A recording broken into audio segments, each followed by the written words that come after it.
มากินอะโวคาโดด้วยกันนะคะเอาอะโวคาโดสักก่อนเนาะอะโวคาโดใครเนี่ยจะป้าซูดอะเบลแก้กว่าดอกว่าเอาไปจ้ะ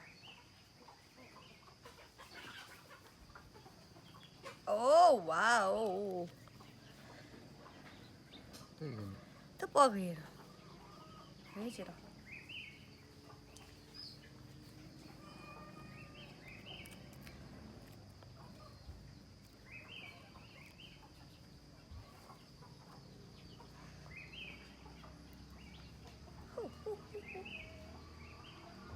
ว้าวน่ากินมากนะคะเรามาชิมกันเถอะเอาสักก่อน